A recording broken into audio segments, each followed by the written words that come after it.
Jotaro and Josuke are two characters with fantastic designs based on simple school uniforms.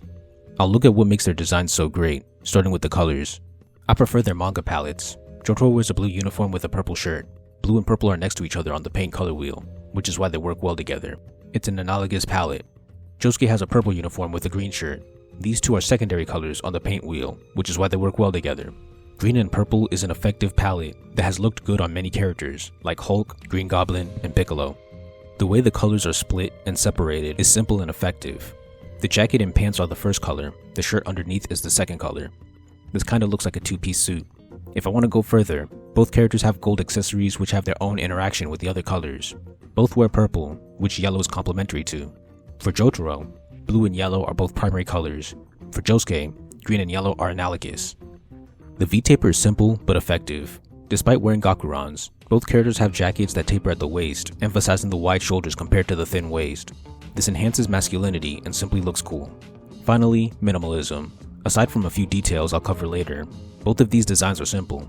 I always love minimalism because it takes more effort to make a design look good with less elements. You can't rely on crutches, you have to rely on fundamentals. Simpler designs allow the important elements to breathe and have more of an impact. The next important element is the meaning. Both of these designs fall under the Japanese delinquent subculture. The Yankee outfit is a customized gakuran. Jotaro and Josuke take different paths.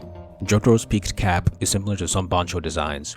Otoko Ipikigaki Daisho has a protagonist with a visor cap. Jotaro's jacket length has been altered into a trench coat's length, which is another bancho option that has been seen in Sakigake Otokojuku.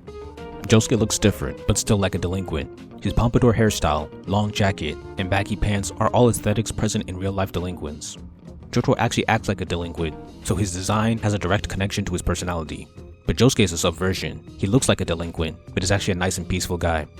Last is swagger, subjective elements that add to their cool points. I'll start with Jotaro. His officer cap looks cool on its own, but then it's ripped at the back so that it can fade into his spiky hair. Why would he rip his cap? What sense does that make? It doesn't matter because it looks cool. He has a gold link of chains hanging down from his collar. It doesn't make sense, but it looks cool. He has two belts wrapped around his waist, form over function. They also look like Caesar's headband. His jacket is like a trench coat, and trench coats are generally cool. The bottom of his pants slightly flare out, which contrasts against his tight pants, and shows style.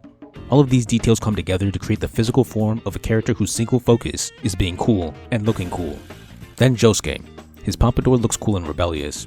The length of his jacket has minor trench coat military vibes, which is cool.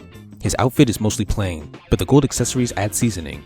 The emblems opening his jacket and the gold on his neck look cool.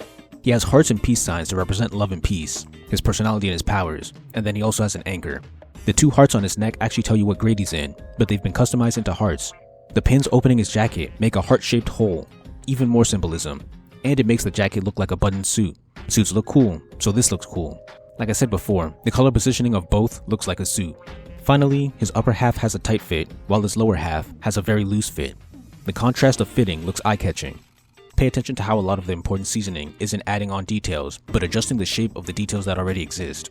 For Jotaro, the upper half of his jacket is tightened, the bottom half is loose and has its length extended, allowing it to flap in the wind like a cape. The bottom of his pants have their shape widened. Josuke is similar. His jacket length is extended, while its fit is tightened. His sleeves extend to cover the back of his hand like a gauntlet. His pants are extremely loosened with extra fabric, creating a baggy balloon pants shape. Finally, the opening of his jacket is shaped like a heart. I called them swagger, but some of these are just cut and fit in clothing. This customization is subtle but powerful. It contributes to the design way more than chains, belts, and pins. In conclusion, Jotaro and Josuke are two of the best designed characters in JoJo. What you can learn from these two characters is to focus on the colors and the shape before you start adding extra details. Once the foundation is solid, then you can accessorize. I personally have implemented this philosophy into my own character design too. They start with a solid foundation and simple color palettes and positioning. Then they play with the fit and length of the garments, creating bancho visuals while maintaining simplicity. Once that's established, then they add a little bit of seasoning to the design instead of crowding it with elements. Each character has their own delinquent aesthetic that breathes more life into their outfit, but it's never too much. There aren't several colors or several influences, it's all cohesive. Everything fits into a simple two-color palette and a delinquent aesthetic. The fundamentals, like color and shape, are way more important than the fancy little details. There is beauty in simplicity.